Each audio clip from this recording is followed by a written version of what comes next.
All right, ladies and gents, we are on episode 50 and finally on our grand finale of our history of reticulated pythons in captivity. So that means we have Glen McClellan back to discuss the captive history of retics from which years, Nathan? So 2000. from 2015 to currently. Yeah. So basically post Lacey Act ban. And we're going to mostly be focusing on the dwarf and super dwarf craze because that's kind of what's been unfolding. So super excited to have Glen back. Before we go ahead and bring him on, want to remind you guys of our 1,000 subscriber giveaway. $300 worth of VivTech products. Ever since we put out that promotional code, we have gained quite a few subscribers. So let's keep that going. For those of you that have been following us every step of the way, share that. Go to our Instagram, TheReticLounge. Go to that post. Share it on your story with the link of YouTube and help us get to 1K subs by the end of our 1 year anniversary. That's coming up August 12th. Yeah, 2 weeks away and approaching a lot faster than I ever thought. There's a handful of you guys that watch every week that aren't subscribed. So if you wouldn't mind, just hit that subscribe button and just follow along. You'll get notifications when we post. That way you don't miss an episode. We're watching you. We're watching you. Watching All right, you watching us. Yeah.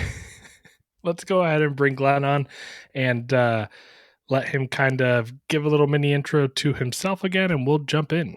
Whether you're just getting into retics or you've been breeding for years, the first place you want to visit is Stewart Design.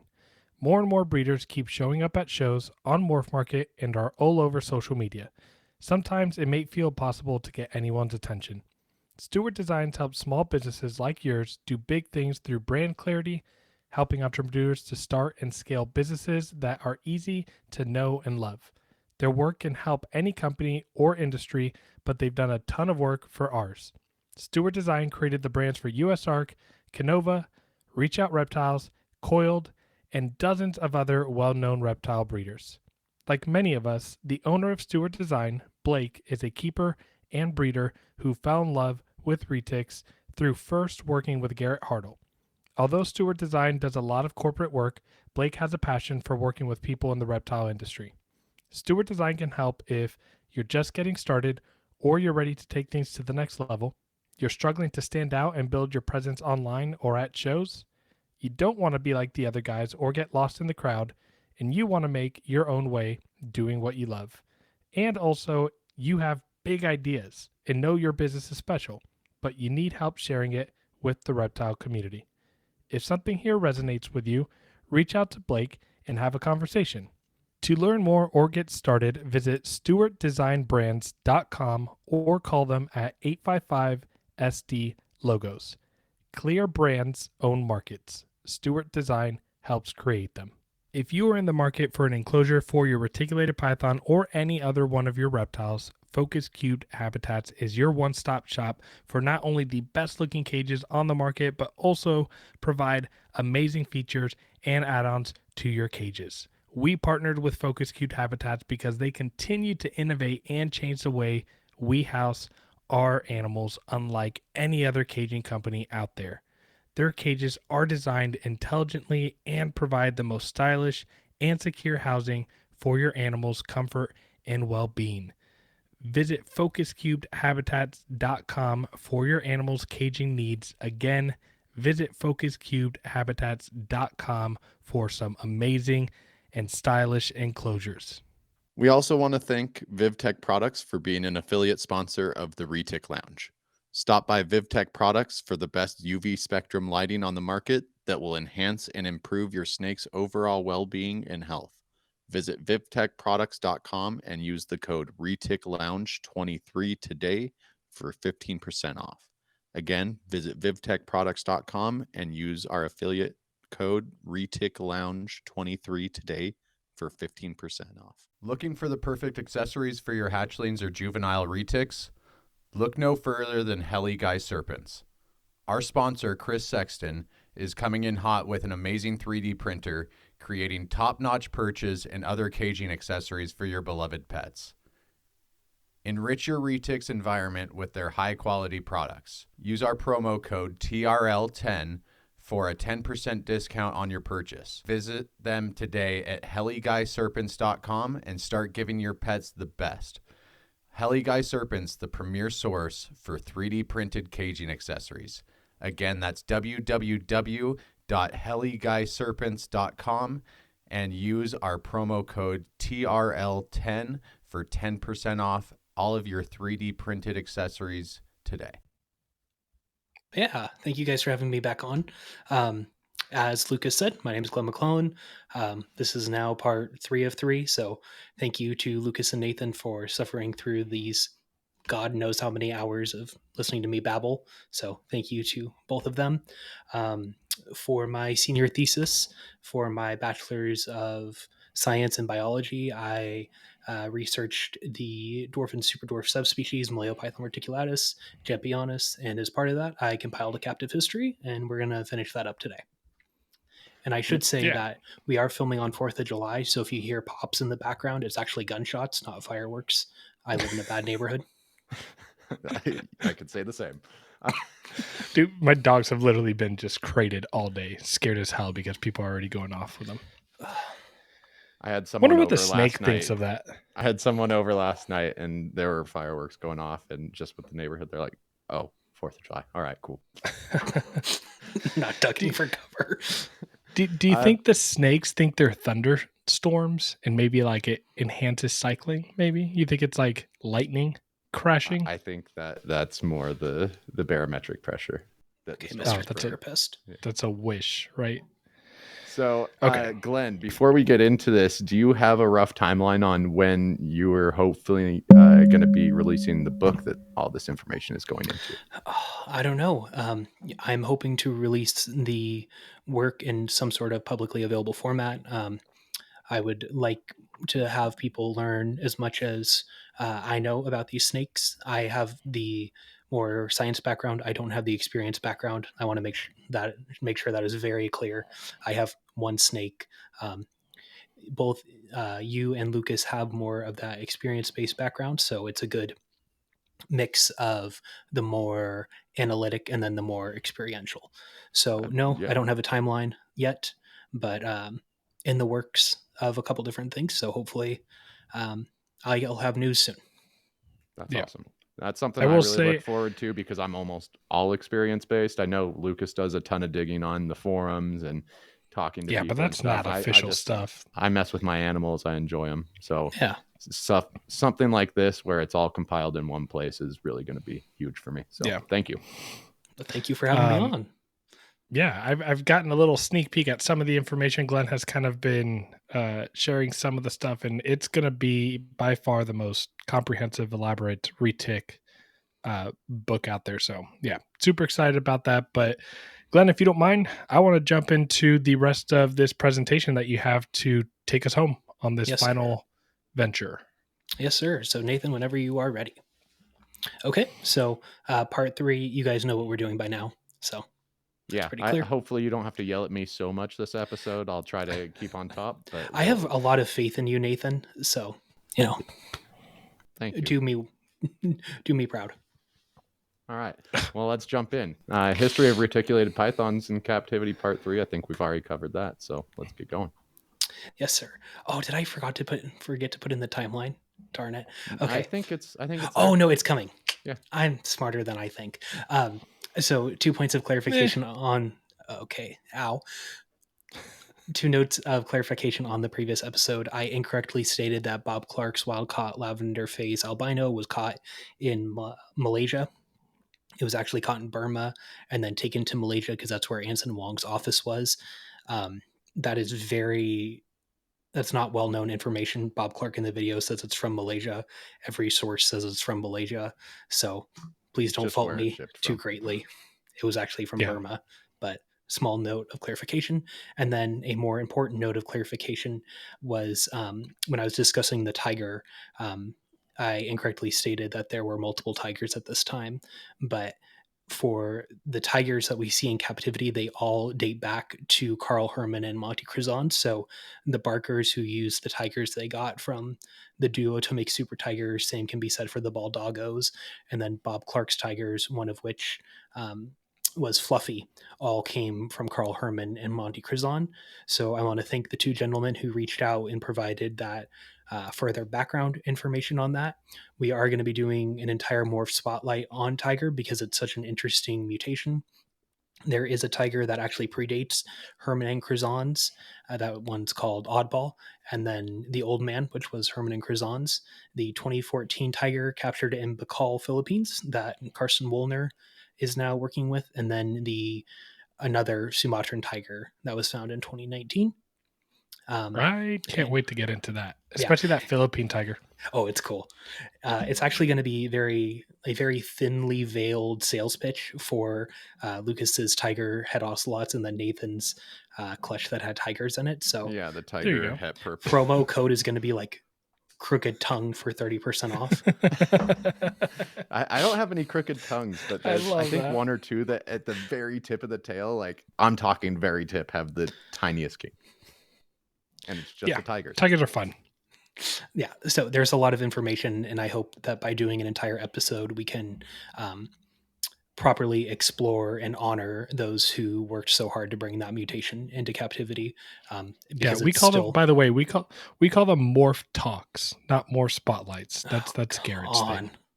Okay, Garrett's got the morph spotlight. We do morph talk. Okay, watched so many of those videos, and I've subconsciously thought they are yours because his are so much better. So sorry. Absolutely. I just don't want to. I don't want people to be like, "Oh, they're stealing Garrett's morph spotlight." They're not spotlights, okay? His are faster and prettier. We stumble through them for a while. Yeah, we stumble through them. We provide way more info that is irrelevant that you'll never need. So come subscribe to our channel. Hey, that's what I'm here for. The bullshit back and forth. Hey, right? I mean, that's what makes it human. Lucas was just on NPR, and that has quickly become one of my favorite podcasts because Eric and Owen are so human. Yeah. They make mistakes, they admit it, and then they learn from it. And there's not a lot of other people who in the reptile industry share that sentiment and share it publicly. So go listen to Lucas's interview with them. And I'm objectively saying this because I've listened to NPR for years, but Lucas's episode is hands down one of my favorites. So yeah, that was knock it off, guys. Knock it off. Let's get to the history. Hey, well, okay. It is difficult. It's easier to fixate on all of the things that are bad in the captive reptile industry. So when someone does something good, when someone does something positive, I want to make note to call it out, because I can sit here and complain for 2 hours, or I can take 30 seconds and congratulate someone on a job well done. Appreciate it. Maybe we'll drop the link down in the description if we remember. Yeah, I have a little bit of time before this episode drops, so I'll throw it down there for everyone who's curious. Those guys are great. I mean, they have one of the longest running podcasts in the reptile industry, and I think they're on 13 years. Yeah, and they're not like full-time snake people. They're not making a career out of breeding, so it kind of offers a similar perspective, I feel like, that the Retic Lounge does, and we owe them a lot. There was a comment that someone made on the YouTube channel episode with me that someone was like, "I love TRL. It reminds me of a young NPR," and that to me was like the biggest compliment, because if I could try to head in that in a direction, NPR is what I would try to be emulating. Yeah, I think just listening to so many different podcasts over the years, authenticity is always what has rung true to me and has kept me watching certain shows. So that's what I've always aimed for here. Yeah. And then so on a final note, once again, this is neither a condemnation or a commendation of those mentioned in this presentation. There are going to be names who very recently have taken on a negative image in the reptile hobby. It's not my place to judge them. I am not the ethics or morality police. Once again, this is the history as I understand it. If there is a controversial figure who has given me information, I will say their name, because if we don't acknowledge where these snakes came from and who brought it in, we are taking out a significant portion of their history. Which It's history, right? I think it's one history. thing that we forget quite a bit in the reptile industry and working with animals, and we get pretty heated pretty quick over certain situations, and we're all human. You know, Yeah. we're all going to do something that's not in the best light at all times, and you know, there's good and bad with all these people that we're talking about. Exactly. Yeah. That'd be like talking about Christianity without mentioning the Romans. Yeah, I mean, you can pick any religion, any culture, any government. There's horrible things done by all of them, but Right. it's the history. All right. Okay. Let's jump in. Yeah. All right.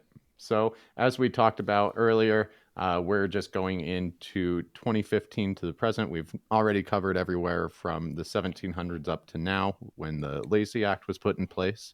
So, let's jump in. Yeah. So I've tried to create this chronologically. However, you run into a major issue when you're discussing mainland reticulated pythons after the Lacey Act ban. Because, as both of you guys know, there is no history. They have gone to the wayside, unfortunately. And it's disappointing to see in some regard because the people who can own these big snakes, take care of them properly, um, that's a subset of the market that should be catered to. However, it's really becoming irrelevant because there's no longer any demand for them. So there's lots of interesting things happening, but because no one wants it anymore, it's not existing. Would you guys agree with that? To a point, I would say Weston over at Wildfire is still kind of trying to preserve that aspect of it in terms of just large locality keeping. Yeah. Yeah. I think that there's definitely a market for it, but it's a diminishing and dead one, especially in today's day and age where a lot of people are more honed in on the ethics of keeping. It's going to be really hard, especially with the economy the way that it is, to try to fish a extremely high value price for an animal that is going to get that big, because not a lot of people are focusing on that. But you have some people doing it correctly. You have Aubrey Pruitt, you have Weston at Wildfire. I know Shane is keeping really well. There's a lot of people that are still trying to keep mainlands alive. And to be honest, as much as the super dwarf industry doesn't want to admit it, we need them.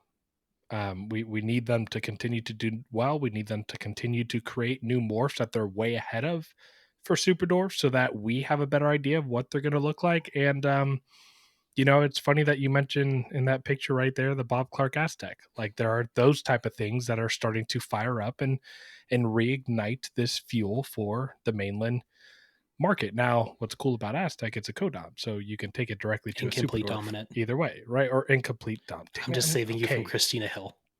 I know she went off on me about like Good. what was it, morph or Gene. Gene, right? One of the questions she asked in our Q&A on Patreon was, Lucas, what's the difference between a morph and a gene? And I have her reply that I'm going to read verbatim on the video. But anyways, yeah, that's my take on it. Yeah, and there are still interesting things happening, like the Ocelot project, which I know Lucas is involved in. We only have one legally imported pecan, which belongs to Aubrey Pruitt. Her name's Connie. Beautiful, beautiful animal. And she's then, a butthead. I believe it.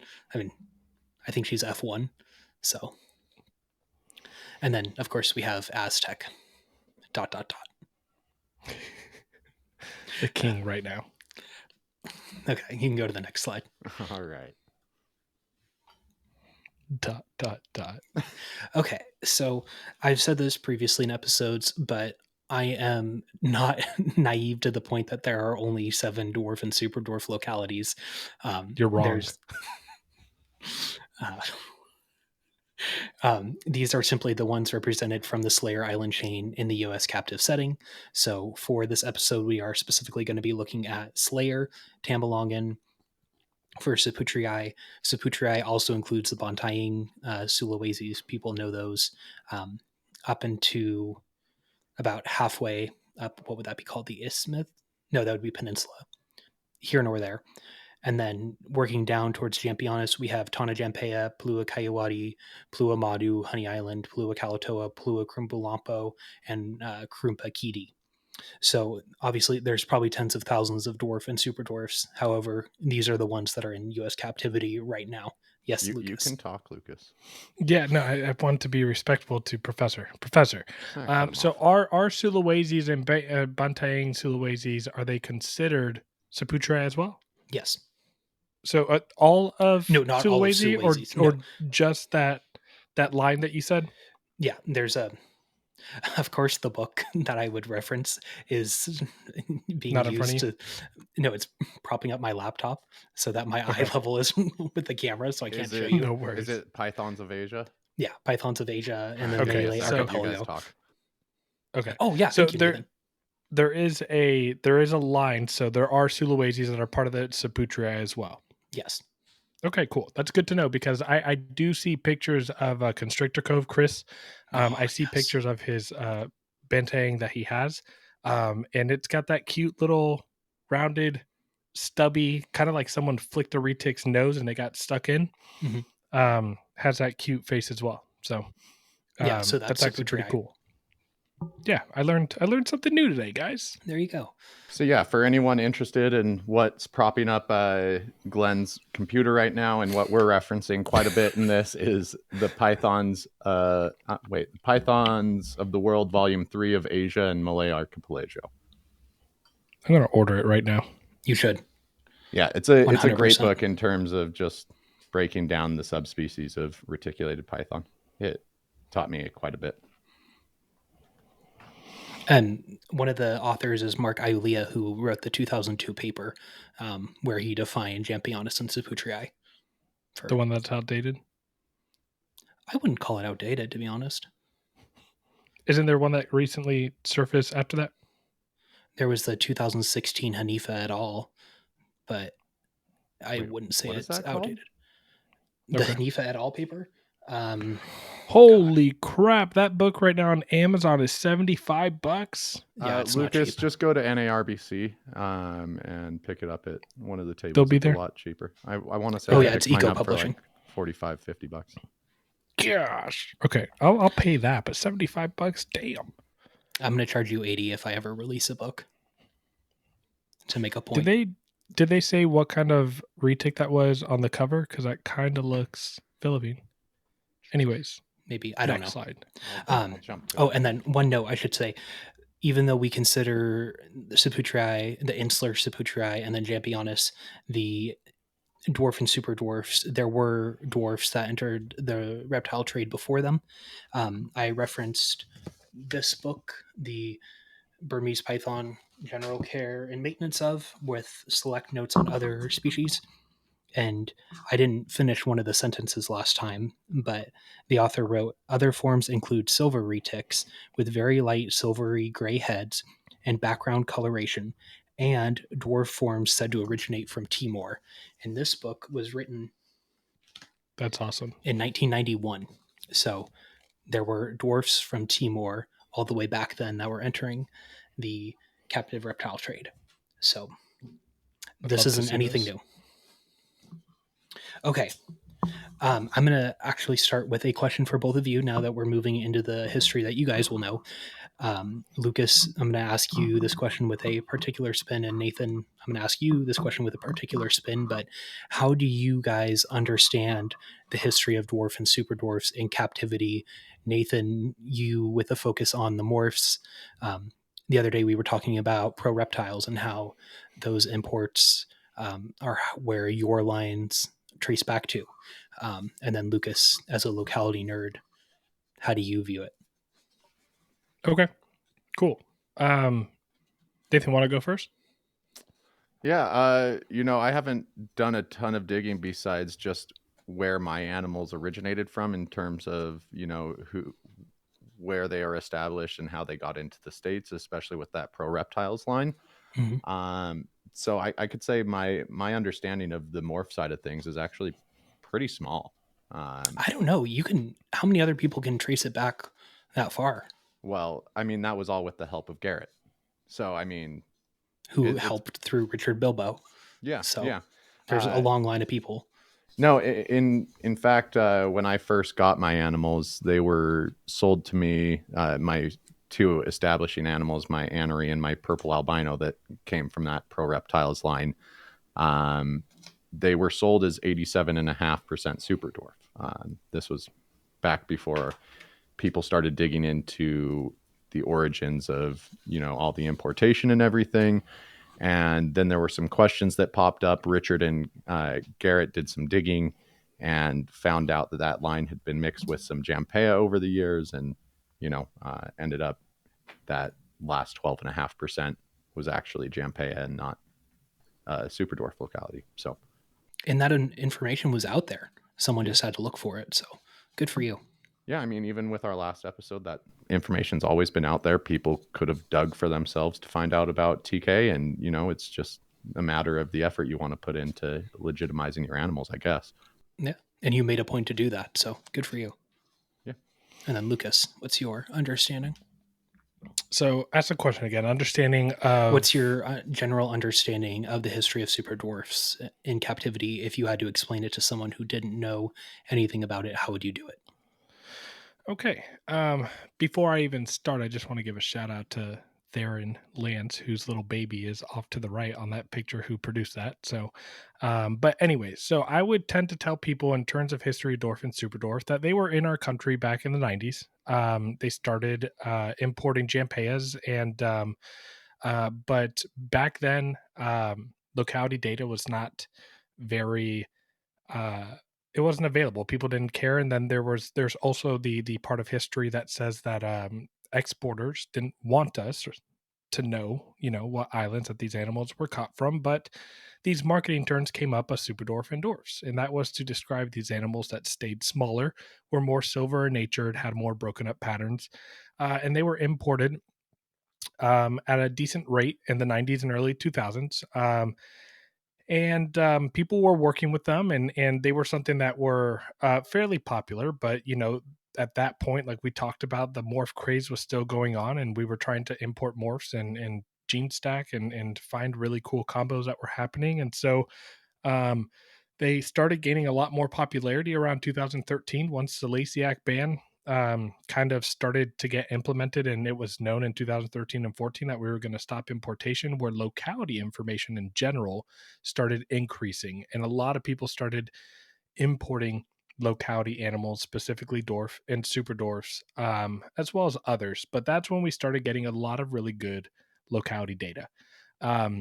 And we reached a point where they were popularized in around 2017 from Garrett Hartle, who kind of started this new wave of information and educating people on, these smaller retics. And it's gone all the way to now where, we really pride ourselves in locality information and being able to trace back animals. And I think that locality is more and more starting to become more appreciated. It's still not nearly as much as the morph craze, and I think rightfully so, because morphs can be beautiful. Nothing beats a classic purple or Indo caramel albino. They're just like phenomenal looking animals, right?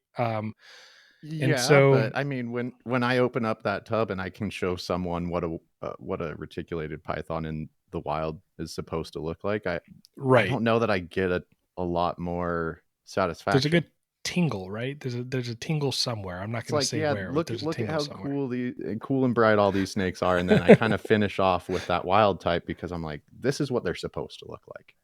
Right. So yeah, I mean, if I were to kind of describe the history, that would be it in a nutshell. They were imported in. They weren't worked with very heavily. There's a few people that were working with them.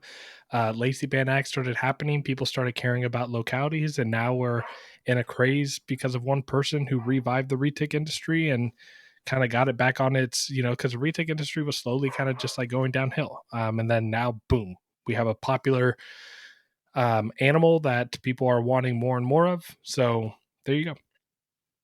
Do you want to cut the episode there?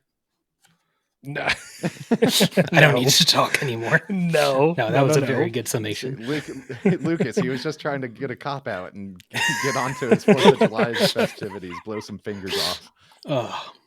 No, I mean, for a general summation. That was a great overview.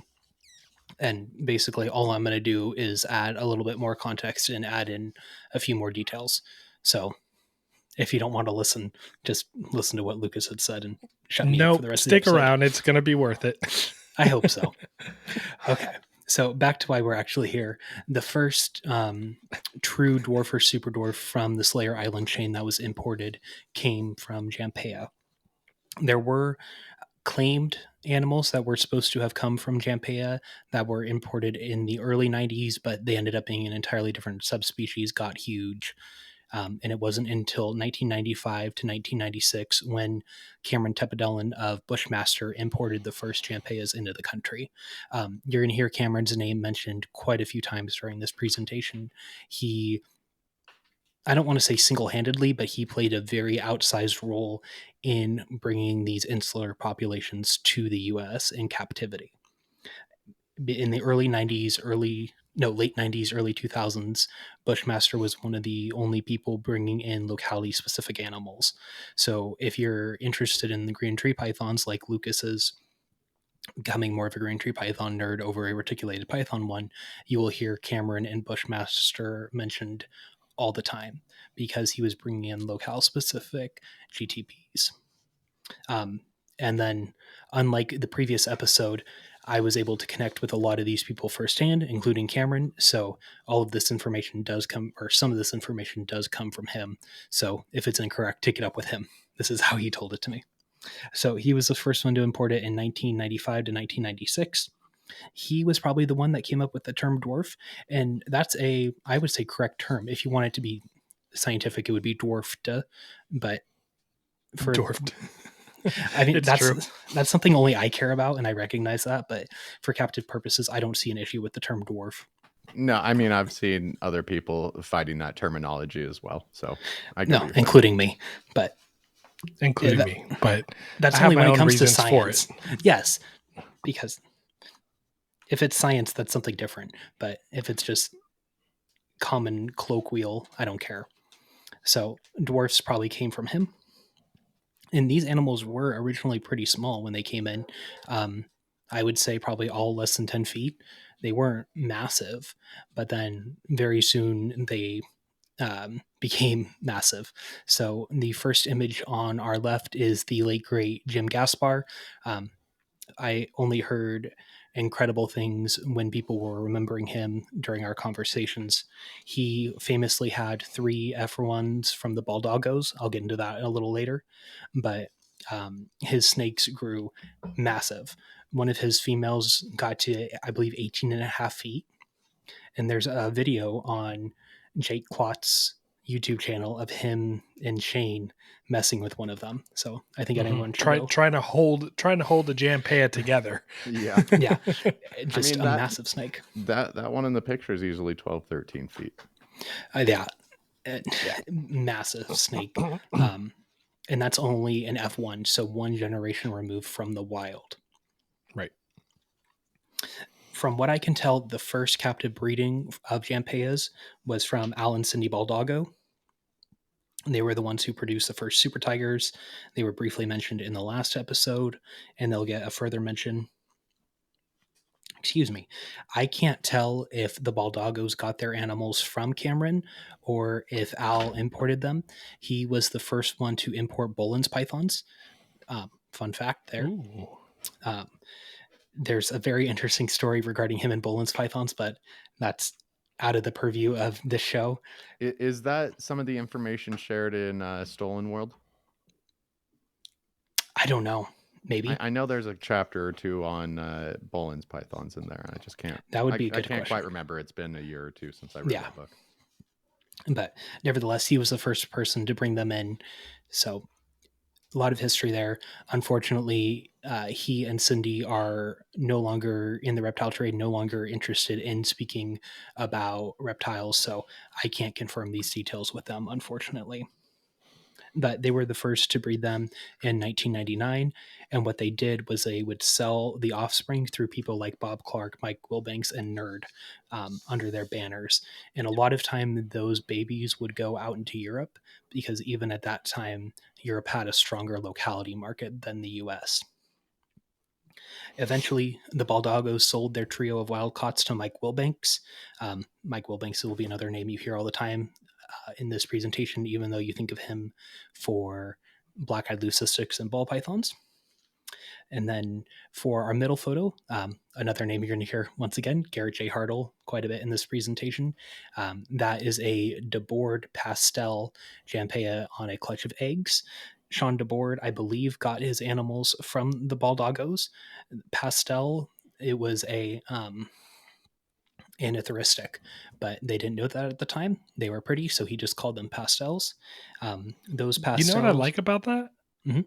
Is that Anery Jampeas are typically super yellow, right? They're one of the ones that show yellow, and that, I mean, pastel kind of makes sense. Well, also the time frame, because it was near the same pastel time ball that pythons and Graziani and McCurley independently proved out pastel jungle. If you're a history nerd, and then DeBoard's animals went to Greg Bryant, who we previously mentioned on the other episode, a very nice gentleman. He called them the Mercury line. And then for a lot of the old timers, they'll get a kick out of this. Henry Weasel, something like that. He called his animals that he got from DeBoard the Phantasm line. You might know him for calling certain morphs the werewolf killers. I think another one was Gargoyle. That's new to me. Yeah, I was going to say this is all brand new. That's awesome. He was. Everyone hated him.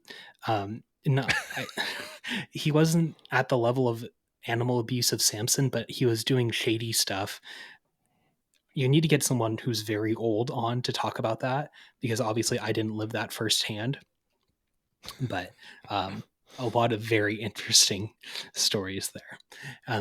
And then on all the way to the right, we have just a normal Jampea produced by Theron. We hardly ever see pure Jampeas anymore. There was a clutch that Reach Out Reptiles produced a few years ago, and then Theron took one of the males from that clutch and bred it to a Baldago Gaspar line female. And those are the only two clutches that I know of in recent history. Yes. And I should say that the Gaspars only had 3 animals. They had 2 females and 1 male. So even though you hear things like the Gaspar line thrown around a lot, there's not a whole lot of animals that actually come from them. I think Jason told me that they produced 3 or 4 clutches in total. Granted, they were big clutches, but one of the other, I think it was Spaz, never actually had fertile eggs. So. Okay. And those 3 very animals, limited were they genetic related diversity. at all? Do you know? No. Okay. Maybe. I mean, no, they were. I'd have to go check through my messages, but they weren't. I mean, if they the chances of them being related if they were brought in on the same shipment is kind of high. But if they were brought in different shipments, it may be a little bit safer of a bet that they're not. But I mean, at least from my perspective, from what I heard, if you get a shipment of like Calato or whatever coming in and they're all in the bag and they're all the same age roughly, it's likely that they picked up a clutch or they picked up a group of animals that were together that likely are related. I believe the Baldagos only had a trio, 1 male and 2 females. So I think the same male sired both clutches, but I know that they picked animals from 2 different females. So the male might have been the same, but I know the dams were different. Okay, cool. Okay. Do you guys have any questions about Jampeas? I'm going to ask you that on everyone, just so I don't get lost in my own head. Yes. Nope. They're gorgeous, and I use a little bit of them to spice up my stuff, but that's jam sauce. Yep. Yeah. Thank you, Garrett. Yeah.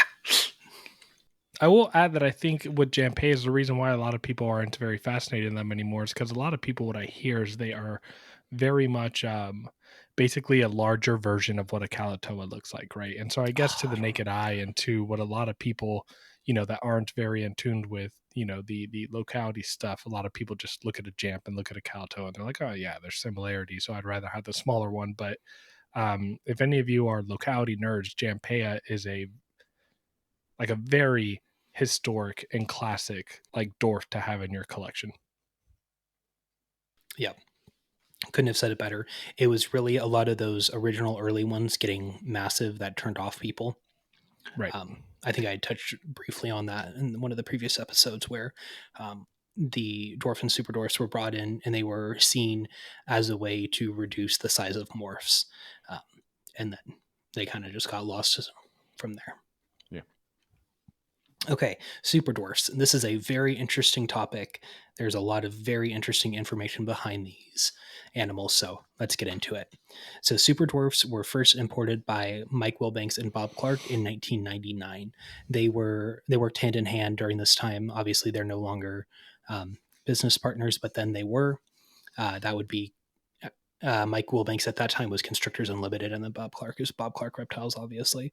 Mike Wilbanks was the first one to call them super dwarfs, and this actually caused a rift between him and Al Baldago, because Al and Cindy Baldago produced the first super tigers, but Al took offense to the term because of how similar they were, super tiger, super dwarf. And they didn't get along after that, from what I was told. But also from what I was told, Al Baldago was a bit of a spicy man. So, well, and in terms of captive breeding, I mean, super dwarf can be a little bit misleading in terminology. Oh, it's a horrible term. Yeah, I mean, it's not like you can breed two dwarfs together and get a super form. Right. Is that Glenn? Is that you on the Patreon who always makes that joke? Or is that someone else? Someone on our Patreon always jokes around, like when we talk about super dwarfs. That's like, yeah, you took a dwarf and dwarf together and created a super dwarf. What's unfortunate is people think that simply because of the name. Right. Oh, well. The image on your left, what? Sorry about your feelings. Oh, well. Facts don't That's care kind of what feelings. it sounded like. No, I mean, when it comes to super dwarfs, you have to do so much research when you're first getting into it to be able to just understand what you're getting into. Yeah. Right. That's a shame, but here nor there. So this is where it gets interesting, is trying to figure out where these original super dwarfs came from. That image on the left there, that is what I would call a Clark or Wilbanks strain super dwarf. One of the very first ones, just so you have an idea of what it looks like. And correct me if I'm wrong, but that looks like a locality cross to me, just because of how beautiful it is. What do you think? Wait, the one on the left? Yeah, Adam Richardson's photo. It's hard to tell. It could be. Really it kind of looks Madu. The rosettes are almost white on part of it. It's really, really busy, so it's hard to tell. It definitely has Madu influence, and that would make sense for the time frame, but I think it's a cross just because of how yellow and pretty it is. Yeah, how light it is. But it's hard to tell. I mean, that could just be an animal that's fired up as well. So yeah, that's true. Good point. So I'm going to read verbatim from the notes here, just so I don't get it wrong, to try to track down the history of which island the super dwarfs came from. So the first comment I can find was that the exporter for these insisted that the island was tiny, uninhabited, and unnamed. So we can't even speculate which island it would be because it doesn't have a name. The next iteration was that it was an island near Kayawati or Kalatoa, though none of the group was collected from Kayawati. Okay. All right. I can't confirm this next one, but I was told this by a reputable source, is that on a forum at one time, Bob Clark stated that they were from an island off of Sumatra. Great. So now we have some of our crosses that we have come from tiny islands off of Sumatra. Yes.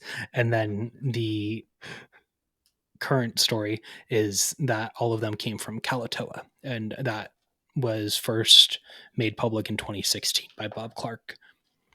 He also said that again in 2022 or 2023.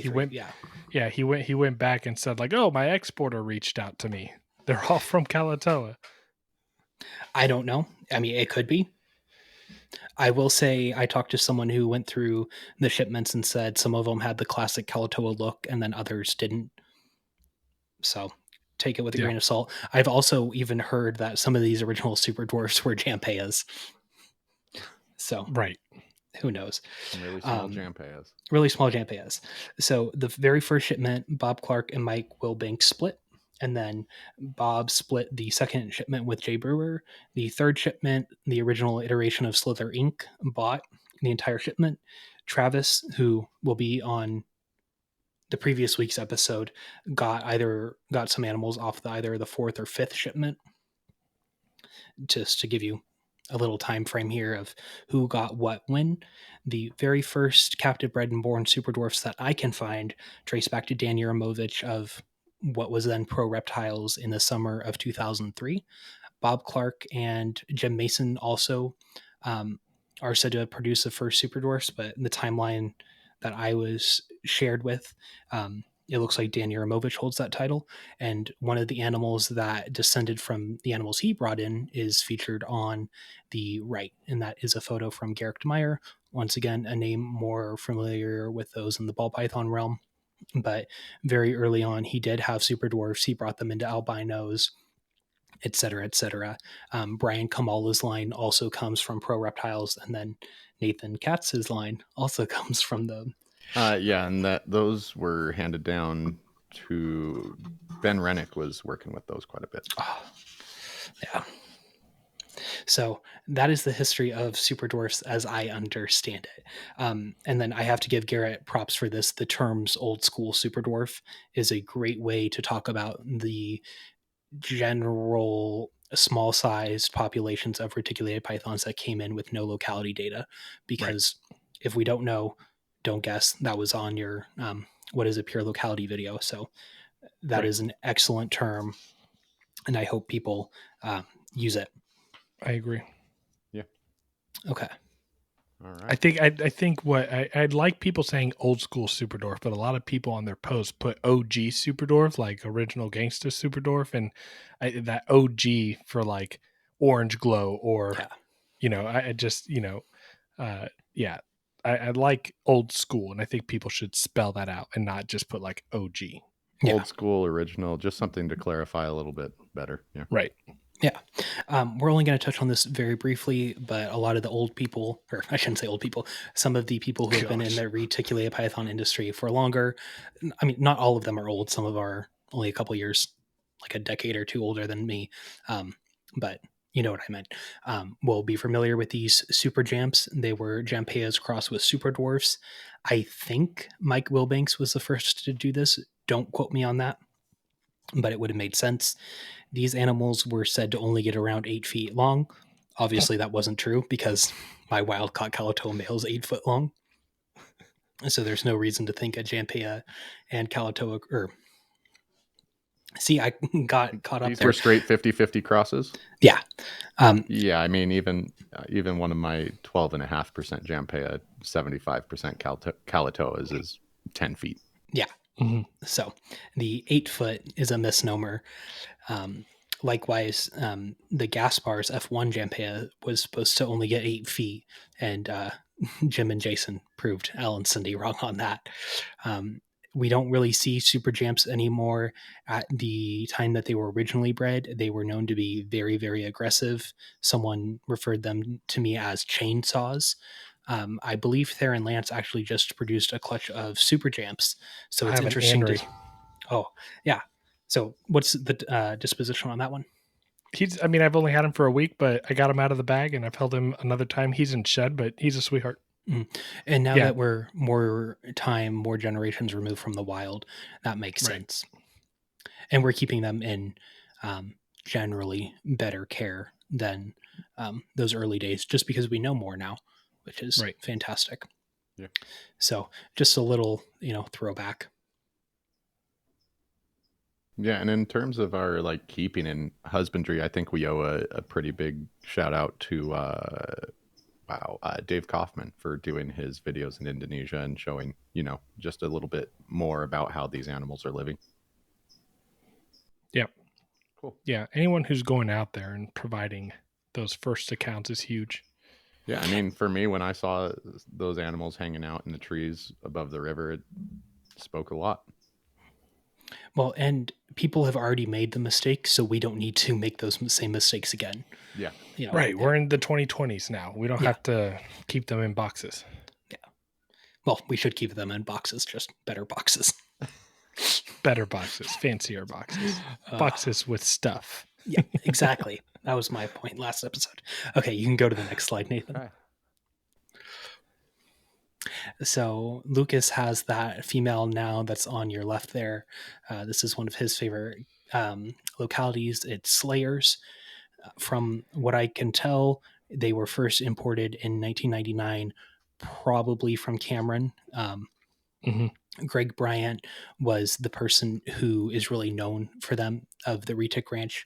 He's not involved in reptiles anymore. However, very nice gentleman. He told me he got his original wild caughts from Nerd, who probably got them from Cameron. Tracking historically, that would make sense. I haven't confirmed that with Cameron, but I mean, very likely. The story Greg told me is that these original snakes were very, very mean, and Lucas can attest to how mean his Slayer is. So I will say this: my Slayer came from the second clutch of F1s from the wild caught pair. Chris McVicker actually has like a 20-year-old that came from the very first clutch, and his female is an F1 from, so basically an older sister than my female. And it seems like when me and Chris talk about our Slayers, they're almost the exact same in regards to like, there's days where like super manageable, and then there's days where they want us dead, right? So there's days where I can get her out, put her in a tub, clean her enclosure, take her out, and she's totally fine. And then there's days where getting her out of her cage is a 10-minute venture, and putting her back in, she's turning around, mouth open. My AE Stony hook, the polycarbonate hook that I have, has her lovely teeth indentions inside of it that I've had to sand down because she's scuffed up. So, yeah, just hit or miss. But I want to make a comment if you don't mind. We You talked already about are. we talked about if you don't know, don't guess locality, right? And I mean, I think that these pictures side by side, perfect demonstration on how phenotypic expression from a locality can vary so much. Those are two very known Salayers, but like if you look at the one on the left, the female I have now, she's has a more broken up pattern with, you know, clear circular definitions, very orange and vibrant. And if you look at the one on the right, it's got a more, you know, connected dorsal striping pattern towards the top. So just because you think you know what a locality looks like, I promise there are probably animals on that island that look drastically different than what you can associate that animal with. Oh yeah. And that photo on the right was someone who took it from the island, who knew what street he found it on. So that Yeah, is perfect. 100% a legitimate Slayer. But once again, there's lots of different phenotypic variation within these animals. Yeah, our eyes are never going to be the best tool to determine locality. Yeah, especially if we're Right. colorblind. Thank you. Okay, so Greg Bryant's I like Glenn's fat boy laugh. He's got the like. I was going to do something rude. All right, keep going. Sorry. I can't laugh, okay? I can only wheeze. Oh, so rude. I don't know. Greg Bryant. Greg Bryant. Yes. His original snakes were very mean, underweight. It took a year to really get them adjusted to captivity. And even then, it took several more months before they were able to breed. They did eventually adjust, but they were never tame. One of the things you mentioned, Lucas, was Chris McVickers getting one from one of the original clutches. Greg Bryant told me that his original clutch, which was the first U.S. captive bred and born, was between 03 and 04. So I need to check with Chris on what date his came from, because I think his would have been there.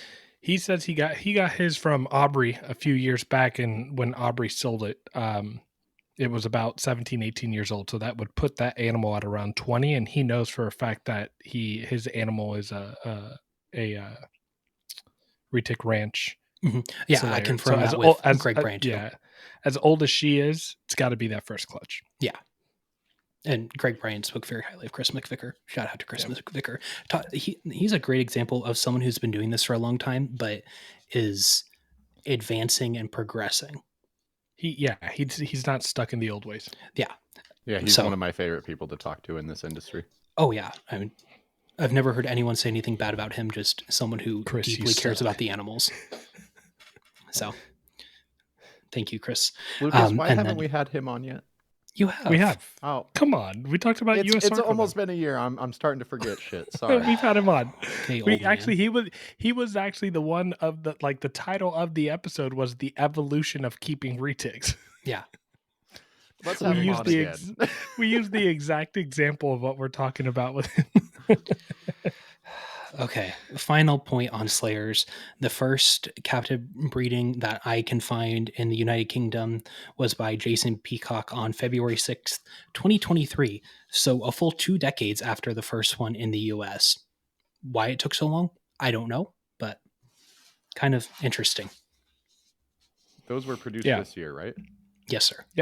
They were I don't know. Salayers seem to have that same reputation as Sulawesi's. It seems like they are just difficult to breed, and I'm sure the reason why is because captively we're keeping them like every other retic that produces normally, and I'm sure there's something different to that area and island that we're missing.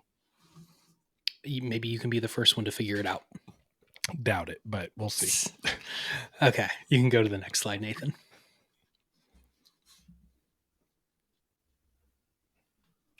All right. So I think there was. Am I out of order?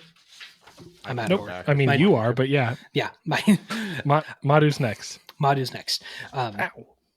Well, I'm trying to do notes this time, so it's not me reading off a PowerPoint. That way, audio is better, and then visual, it's also better. So, my fault.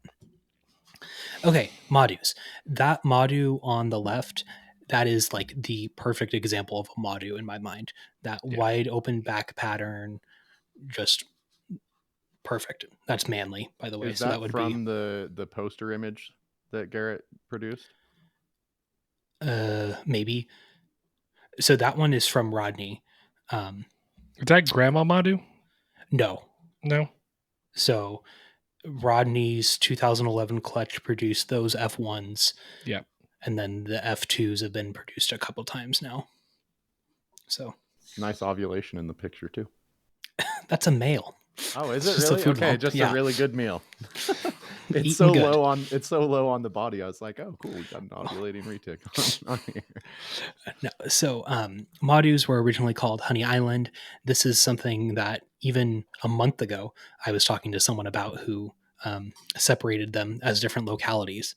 So even 20 years later, it's still being confused. And the reason why is that Palua Madu roughly translates to Honey Island when you're going from Indonesian to English. So they were originally brought in as Honey Islands. This would have been at the turn of the century. Whoever made me clarify that statement last time, the turn of the 21st century, by probably Cameron. However, I don't have a first import date. He told me he was probably the first one to do it. And once again, that makes sense. Excuse me. Now, Lucas, I know this is the locality that got you interested into retics. Mhm. How come you don't have any yet? I was can't supposed afford to be. No, I would have dropped the dude. I just spent way too much money on a green tree python. But I can. I was supposed to be on that wait list, and at the time, like 2 years ago, I was 10th on the list, and we're still on the list, I guess. At this point, I'm waiting for people with F2s to produce F3s, or if I find someone who wants to sell the F2s, I'll snag one. Yeah, I definitely that's a bucket list super door for me. I'm not on the Karampa hype train, but the Madu hype train, the Madu definitely, and that's just because it's nostalgic. Yeah, I got my own strong opinions about Karampa that we won't get into. Oh, I love them. I do too. I mean, don't get me wrong, I love every locality, but price points for what you're getting, People will pay it. clearly, Yeah. not me. I mean, I can't fault anyone for that, because if you can get $10,000 for them, you do that. That's good for you. Yeah. So Yeah. back to Madus. because there was the confusion between Madu and Honey Island, there were probably captive breedings, but they would have been considered different localities because people didn't know that they were in fact from the same island. So the earliest clutch that I can find and that other people have suggested is Rodney's 2011 clutch. Those F1s are one of two extant breeding lines. There is someone who has like 6 Madus still and won't breed them. Doesn't want to give them up either. I mean, shout out to that guy. Good for him. Offered money for them. Good for him. So we have very limited genetic diversity, unfortunately, with that locality.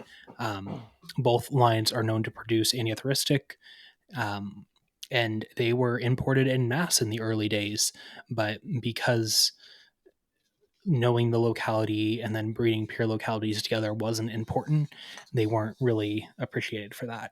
And then we have kind of a different example of a Madu on the right with a different phenotype, still very Madu-esque, but a little bit different than Manly that's on the left. Right. Still kind of an open back pattern, but has that stripe in the middle, right? Like it still looks open, but you got that dividing line in there. But yeah, Murray Mack is a great dude. Talked to him a lot of times, and the Madus that he produced were phenomenal.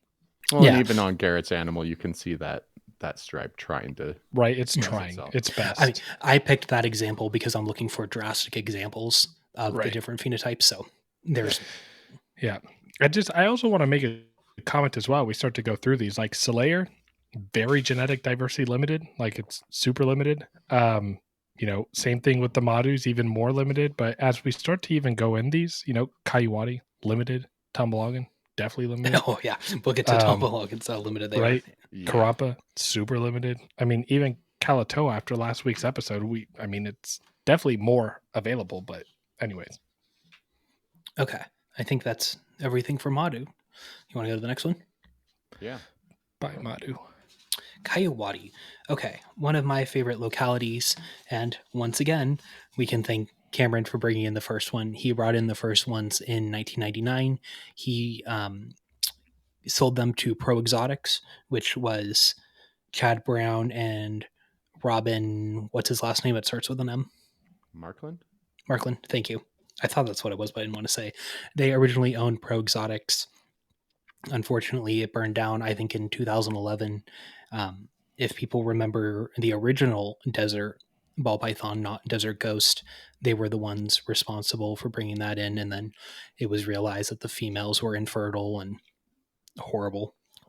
I mean, that situation was horrible because everyone loved deserts. And then pretty much overnight, that project became worthless. But we have Desert Ghost, which is very close to the same mutation. And now everyone's confused because they have to learn what a polygenic mutation is. Right. It's not that complicated. And I don't know why the prices are going down on them because it's the exact same mutation that we've had for 20 years. I saw one for only a visual for only $800 at the San Antonio shop here, or at the San Antonio show last weekend. That's crazy. That is pretty wild. Yeah. And they weren't anything special to all that long ago. It's what they do that makes them special. If you look at a Desert Ghost through and through, meh. It ends up being a brown ball python with some blushing when it's older. But, you look at what it does to different morphs, and that's what that's where the value is. Mm-hmm.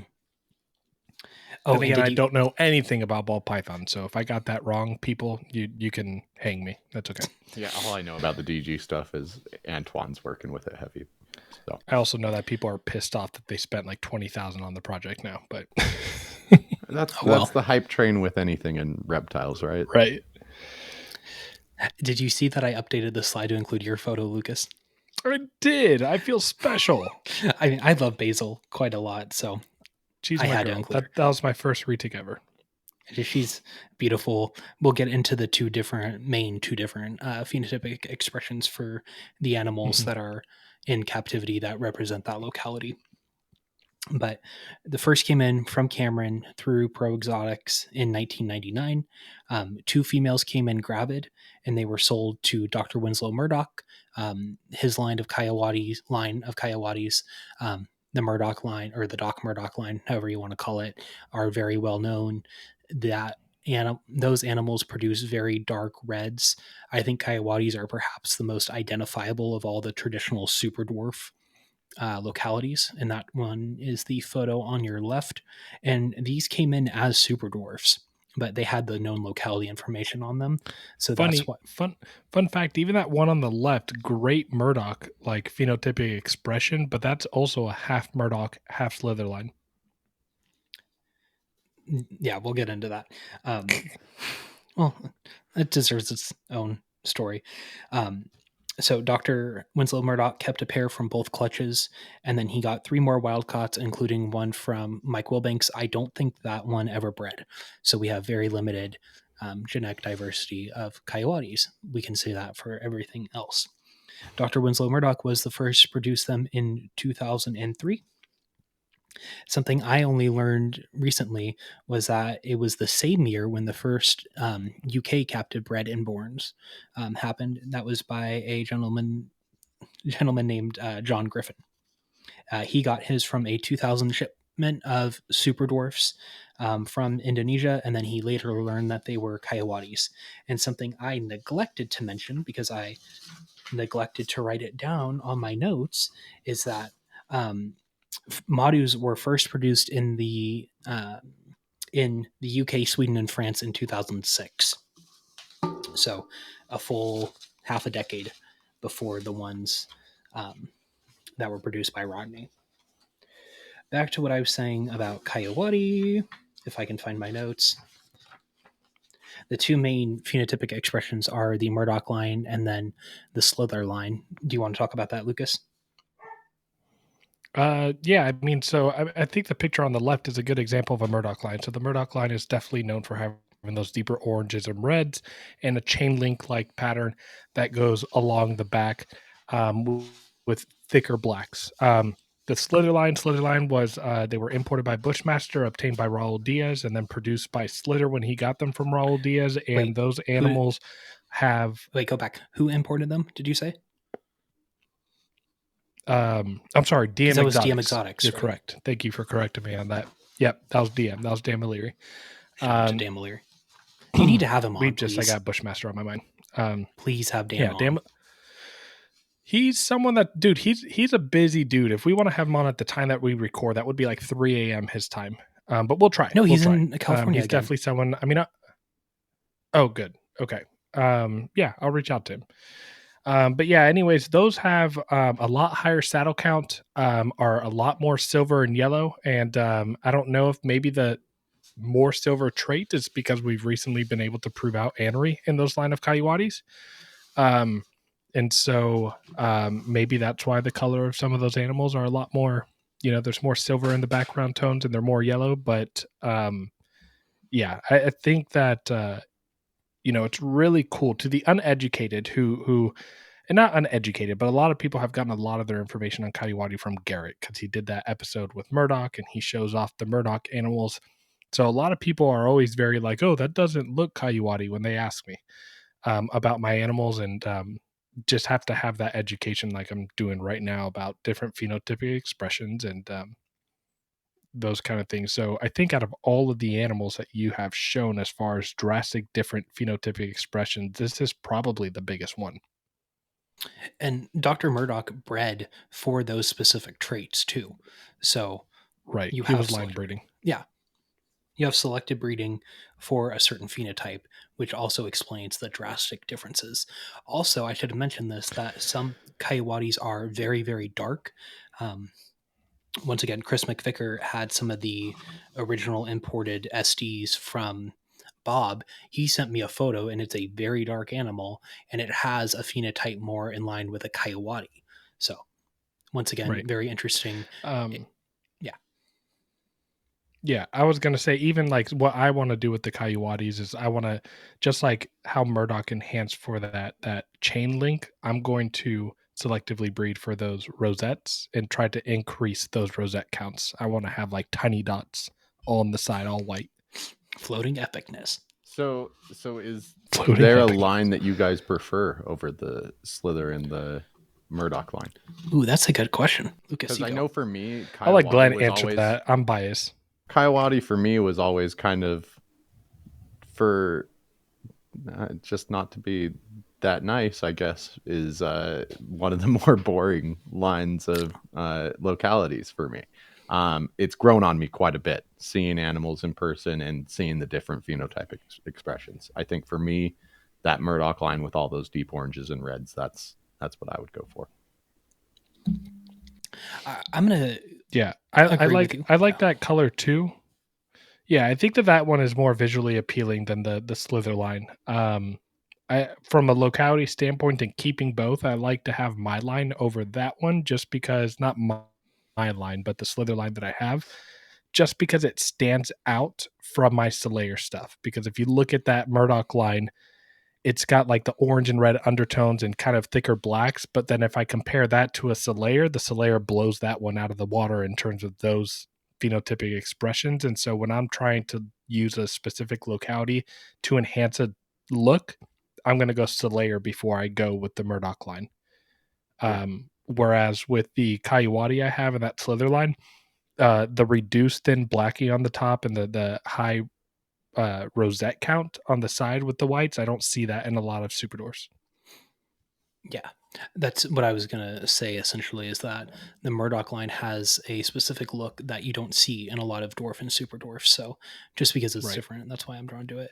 And then I had lost my train of thought, but on the darker ones from Kayawati, it is probably likely that the black pastel mutation. Have you guys heard of that? Yeah, probably a dark good old Kayawati. Matthew Martin.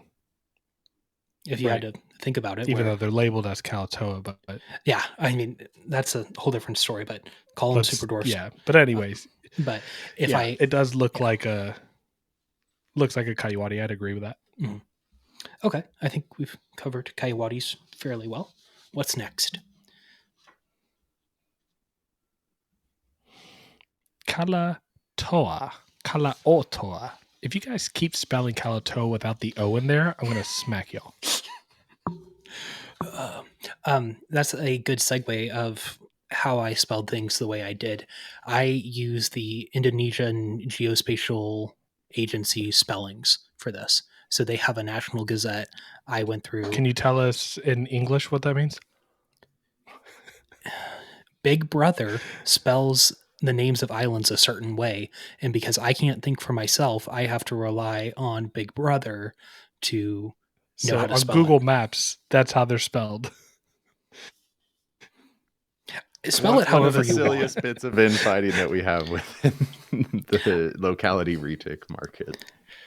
I don't care how you spell it. Just have a reason behind it.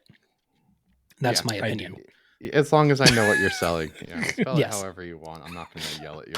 If you want to call it Tombolongan and say they were imported as Tombolongans, I don't care. If you want to drop the extra O and say that's because that's what they were brought in as, who cares? I am offering one explanation. You can have a different one. Yeah. Okay. Kalatoas, one of my favorite localities. That's my boy in those photos. What's interesting is we actually don't know a lot historically about Kalatoas. I don't know who the first was to breed them in captivity. I don't think anyone does because I've asked almost everyone who I've spoken with that question. Cameron was probably the first one to import them at the turn of the century, but that's about it historically. There's just not a lot of information. The Baldagos did have Kalatoas. Once again, I don't know if Cameron brought them in or Al brought them in.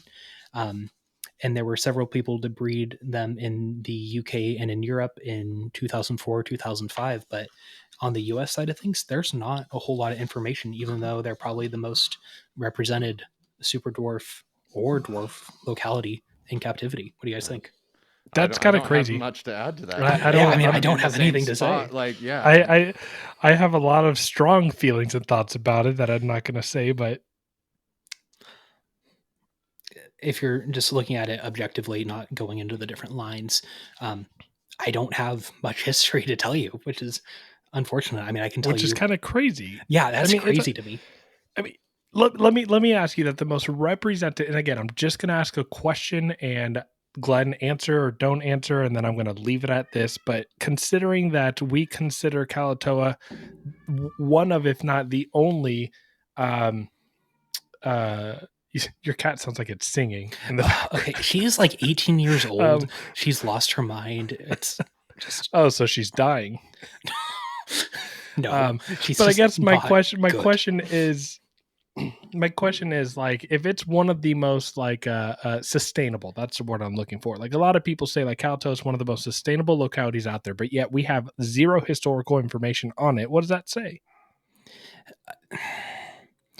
I mean, there are a few Kalatoas that I know are Kalatoas that we do have historical information on. Like I can tell you everything I know about my snake, but he's never bred. Yeah, your sterile snake. My sterile male.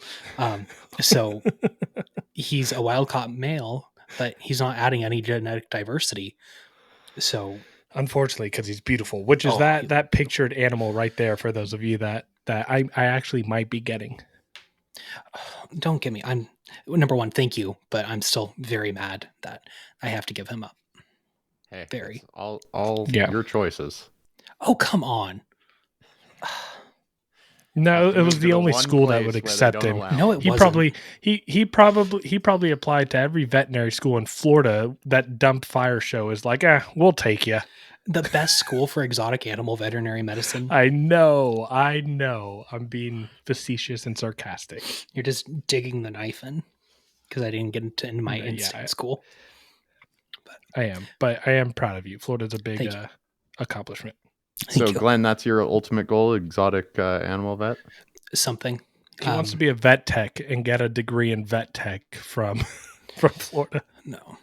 Already a certified vet assistant. Already done that. I don't want to do that anymore. He's getting an 8-year degree in vet tech.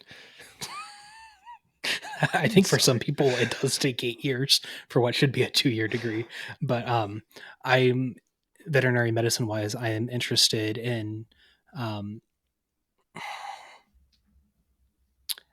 big picture vet med, which is kind of hard to explain, but I always point to the northern white rhinos, which is an effectively extinct subspecies. However, the San Diego Zoo has frozen egg and sperm from them, and they are working on artificially inseminating southern white rhinos eventually with that egg and sperm to continue on the subspecies. So that's what I'm very interested in, taking a bigger picture. Cool. Yeah. They've successfully done it with southern white rhino egg and sperm, but they haven't tried northern white rhino. So I am a lot better at the big picture than the minute. So I want to find a career where I can focus on that. All right. Big picture conservation. Glenn's going to be responsible for bringing woolly mammoths back to life. No. I do want to bring back the Tasmanian tiger. I think that would be awesome. That's something that we can actually do. I've read into that. Yeah, we can do it. Okay. Kalatoas. We know nothing about Kalatoas.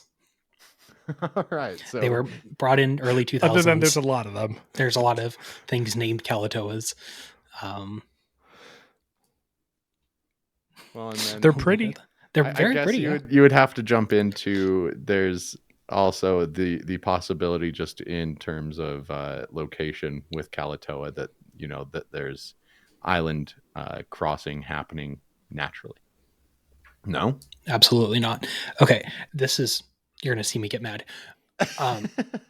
Because we have talked. I feel the same way about this topic too. People in this industry talk about it's potentially possible that they could swim, and if you were to look at the oceans that separate the islands and the type of currents and waves that go through, those snakes are dead. They're not swimming miles and miles.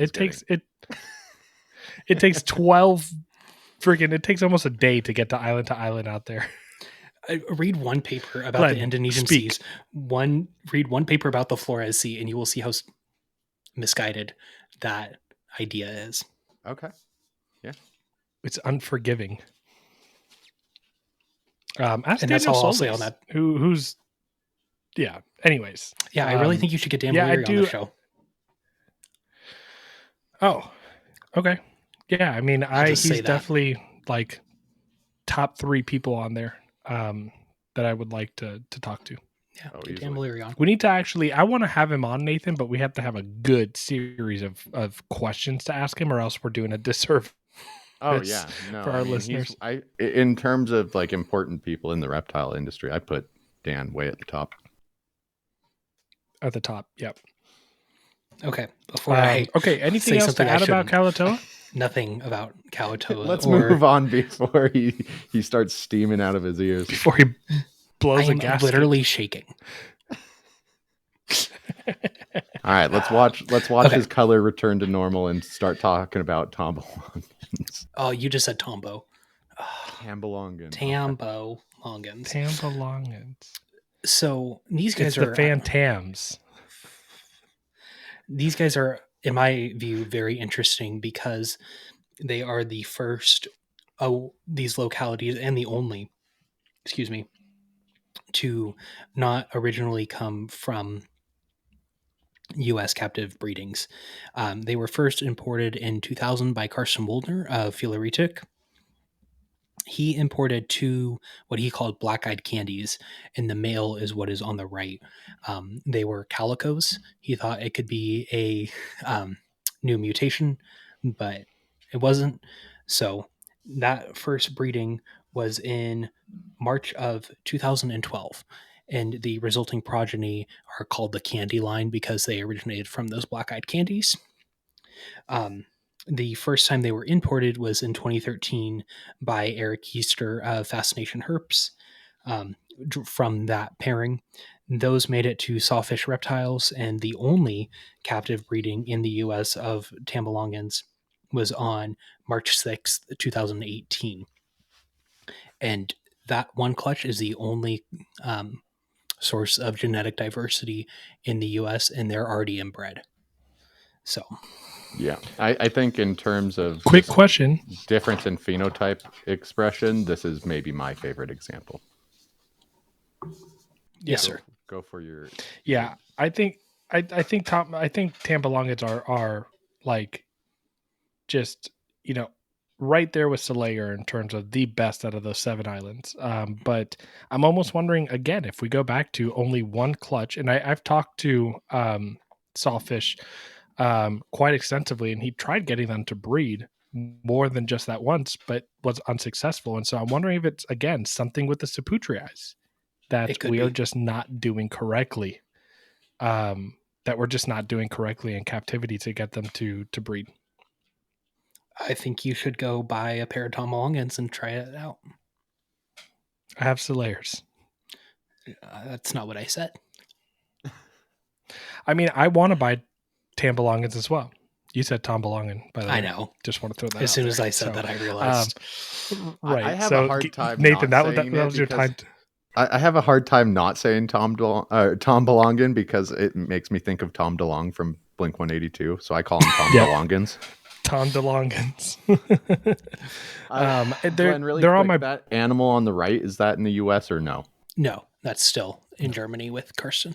I don't know if it's still alive, but I feel like that would be the perfect animal in terms of like smaller localities for like Shane to work with in his Sunfire OGS project. The issue with that one though is that's like a calico Tambalongan. That's not replicable. Okay. Yeah. Okay. Because both the male and female were calicos. All right. Okay, that's all I have for Tambalongans. We're going to keep moving along, try to get everyone done. Oh. Okay, Karumpas. The last locality, I'm probably going to call them Karumpas while I'm talking. Karumpa Lampa Loompas. So the way the Indonesian Geospatial Agency recognizes the island is the big one right above Kalatoa is Karumpa Lampo, and then the small one is Karumpa Kiti. So that's how I'll refer to it. From my understanding, and this could be incorrect, is that the animals called Karumpas were indiscriminately caught on both islands. So do with that what you will. I think that's honestly a little bit interesting and hopefully a greater source of genetic diversity. They were first imported off the island late 2012 to early 2013. You can find that in the Hanifa et al. 2016 paper I previously mentioned. The first time I can tell that they were brought into the U.S. was in 2014 by Cameron for Rodney. They weren't widely brought in. However, they are my favorite super dwarf or one of my favorite super dwarf localities. And now they command a very high price tag, which I'm somewhat jealous of. The first captive breeding probably occurred before 2019 in Indonesia. I don't have any specific data on that, but I was told that by a reputable source. The first UK captive breeding occurred on April 2nd, 2019 by Dr. John Edwards. Fantastic gentleman, incredibly kind. Both of his parents came from a 2015 shipment from James Copen, and there were 4 babies in total from that clutch. And I think Luke is working with some of Dr. Edwards' Karumpas, right, Lucas? So, Yep. Yeah. Beautiful, beautiful babies. I think he just picked out a baby from. Cool. Very jealous of that. But the first U.S. captive breeding didn't occur until January 30th of 2022. That was at Reach Out Reptiles. Very cool clutch. I don't know the exact heritage. Was the female the Annery from Metcalf? The one that passed? Yeah. Very possible. I'm not certain on that. So because there were Anneries in that first clutch. So I don't know the specific heritage, but it wouldn't surprise me if it was that one from Aaron Metcalf. And there were previous crosses and crosses attempts. So Rodney had tried to breed Karumpa to Madu. I think that was unsuccessful. And then Rick O'Neill bred a Kalatoa from Rodney to a Karumpa he got from Rodney, and created those crosses, which are stunning. Which are phenomenal. Yeah, that's probably beautiful. My favorite locality crossing that I've seen with the super dwarf stuff. Yeah, those are good stuff. So interesting that the first captive breeding occurred outside of the US. And yeah, trying to move along here pretty quick. So all right. It took us forever to get Karumpas produced, but yeah, big accomplishment to get them here. Yeah. So now we're going to move into what I call the dark times, which is the late aughts to the early 2010s. This is when the morph craze in mainlands was going crazy. That was so stupid. Nevertheless, there were some people working with dwarf and super dwarfs. The image on your left is Travis Kubis, wild-caught aneatheristic male. He was one of the only people working with SDs. A lot of the morph crosses can be traced back to Travis. Another name who really isn't mentioned anymore, which is unfortunate, is Chris Brown of Vital Exotics. I have that poster above my bed. It's just a great reminder of all the good he did, among other things. But shout out to Chris Brown. Now he's a buffalo farmer in, I think, Wyoming or Montana. Oh, that's awesome. He's living the good life. And were you able to reach out to him and get any information, or is he kind of out of the industry and kind of doing his own thing now? I haven't reached out because he worked with a lot of the more morph crosses. I don't think he did any pure localities. Okay. And he also did obviously a lot with monitor lizards. If anyone had seen his booth at a show, it was very elaborate. I wish I had a photo, but I only have the photo of the calendar. And then, of course, Rodney had his super dwarfs. And the reason why I call this the Dark Ages is that people realized that Jampeas were getting huge, super dwarfs were considered mean, flighty, all of that. And so there really wasn't a market for them or a market for pure localities. Some people like Chris and like Travis were breeding them into mainlands to make smaller morphs. And we still use a lot of their genetics. But there just wasn't a whole lot of appreciation during this time. I was rewatching one of the videos and Rodney said he was selling super dwarfs for $265 and couldn't get them. And they were also mainly wild caught animals, which speaks to why they were mean, flighty, all of that. And towards the end, they got up to $1,500 a pair. Yeah, go ahead. Yeah, I was going to say, even in regards to mean, like still even nothing compared to the mainland stuff. Yeah. that was being imported as wild caughts. Like super dwarfs are much more inclined to run away than they are to bite. There's on Reach Out Reptiles YouTube channel, there's a video of Dr. Murdoch explaining how he had to use a trash can lid to clean a mainland's enclosure, a wild caught mainland's enclosure. So that's awesome. They're crazy. That's a good idea. And then we can go to Nathan got up. How's your day going, Lucas? That's okay. Oh, dang it. He was right about when we're about to switch to the next slide. I'm trying to talk as fast as I can here. It's going great. My day's going good. Good. Okay. Sorry, guys. I had someone right out my door just honking. That's okay. They wanted us to call Karumpas Karampas. They're like, damn it. Don't misrepresent these animals from what Return to tradition. Okay. Next slide. And I should say that we covered the Lacey Act fairly extensively last time, and that is what could have marked the end of super dwarfs, but didn't. It essentially marked the end of mainlands, but it was really the rediscovery of it was really the Lacey Act ban that allowed for the rediscovery of dwarfs and super dwarfs. And I can't think of any other way to summarize the rediscovery than Reach Out Reptiles YouTube channel. Even Rodney will admit that Garrett is the reason why super dwarfs and dwarfs are what they are today. It's undeniable how much outreach the YouTube channel has provided. That's what got me back into them. I had known Garrett through Prehistoric Pets. He had given me a tour, and then all of a sudden I'm sitting through YouTube and I see his face and I thought, oh, I recognize him, and then remembered that you could actually own a manageably sized reticulated python. So yeah, the amount of just pure information and clarifying that Garrett did to help this market is insane. Yes. Yeah. Okay. Definitely revive retics. Yeah. And I like to call it the rediscovery because it's not like they weren't out there. We've known about them for right. They were totally there. 25 years or whatever. They're here. I mean, they've always been there, but I mean, we've had them in the States. Thanks, Nathan.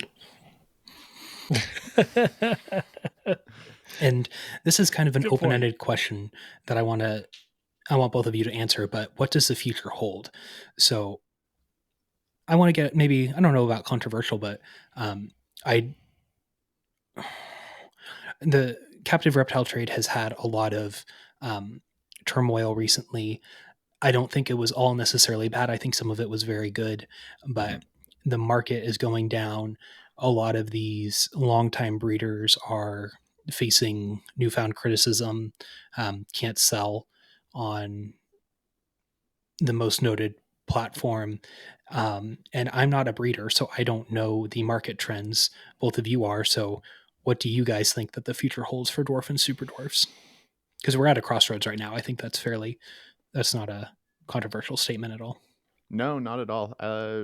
For me, I think in terms of just husbandry, it's just making sure that we're keeping these animals appropriately and giving them a good life. But in terms of the market, I mean, I see just with how many people have gotten into it, prices going down, which I don't necessarily see as a bad thing. I don't either.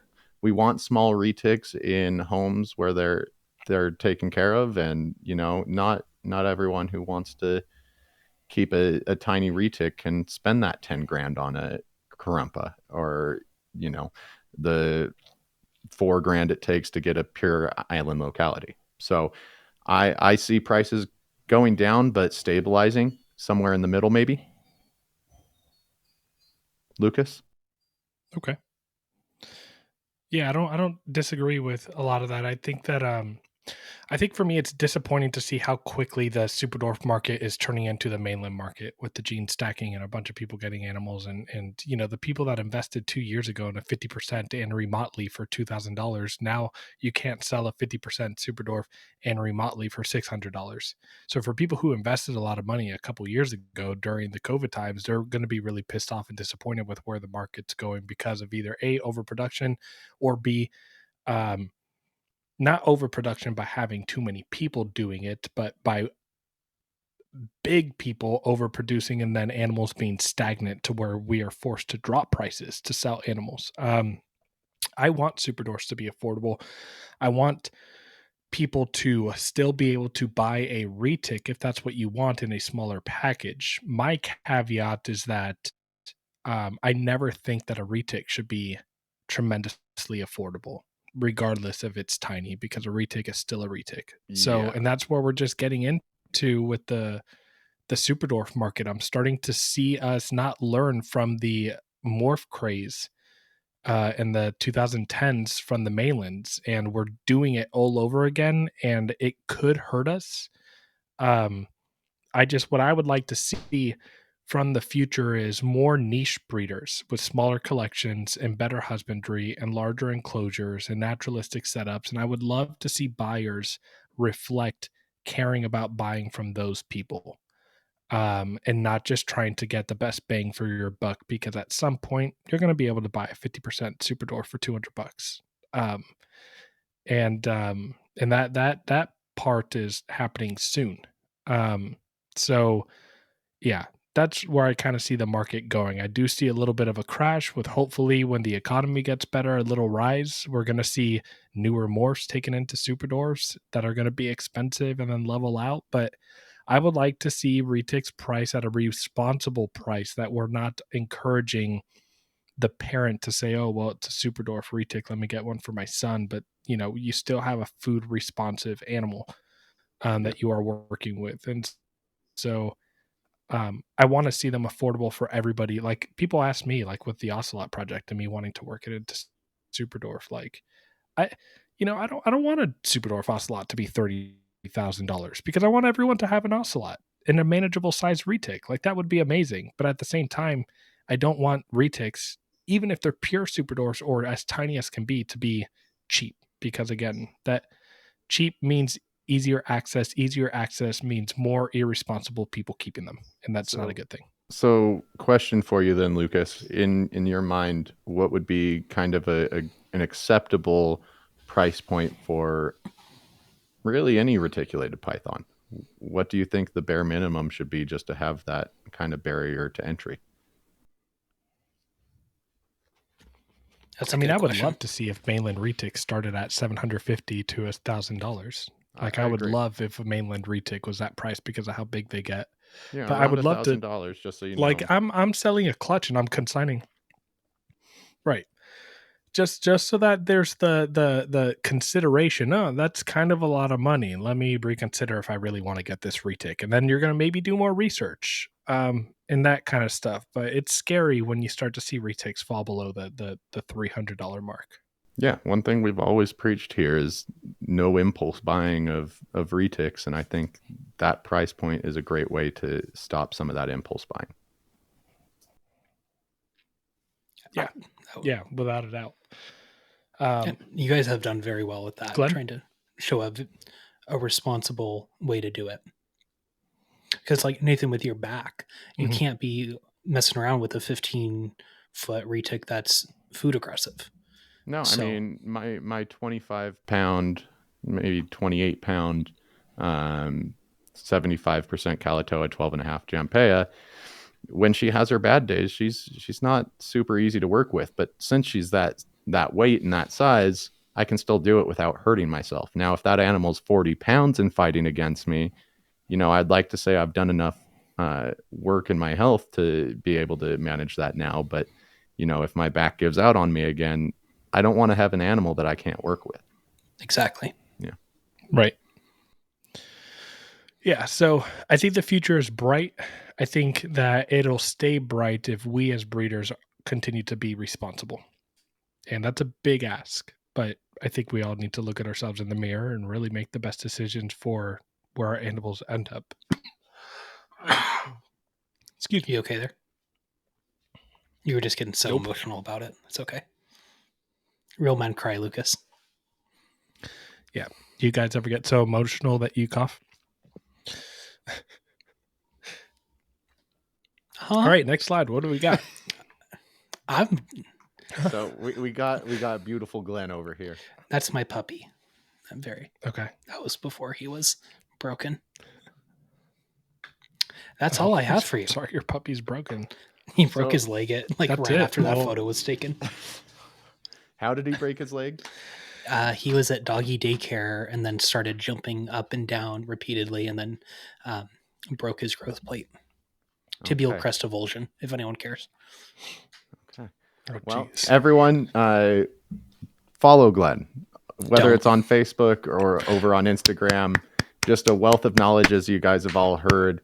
We will be compiling these into one long episode, so you have one place you can go sit down and listen to all this information. But yeah, Glenn, anything else for us today? Thank you again for having me on. It was very enjoyable. Yeah, no, this is, like I've said in previous episodes, this this was- one of my favorite segments we've ever done. So I appreciate all the work you've put in. Yeah. I mean, We'll this definitely is have you on in future episodes. Like you mentioned before, the tiger locality talk, we'll have you on before. But yeah, I agree with Nathan that this has been by far the most enjoyable. I've learned a tremendous amount over the last 3 episodes. Yeah. And this stuff is more my wheelhouse than the experience. So I always want to make that very clear that I'm not someone with decades upon decades of working with animals. That's not what I know. I can offer something else, but for your experience is research, and that's fine. Yeah. So that's why I always want to fall back on you guys who have the years of experience. So it's different, not bad, not worse, just different. Thank you, everyone, for joining in on part 3 of my favorite segment so far. Be sure that if you want any extra TRL, that you're going over to our Discord. We have, I believe, 63 or 64 members and counting, and just a great group of people over there that are constantly engaging in the Discord. I believe even we have one of the NPR guys. So, I mean, we have some great knowledge in there. So it's another little resource of TRL that you guys can join. So join there. Make sure you're subscribing to the YouTube. That way you can be entered into our 1,000 subscriber giveaway. And then every 100 after that, we're going to be giving away some USARK memberships. So stay tuned. Lucas and I thank you for almost a year, and we'll see you next week.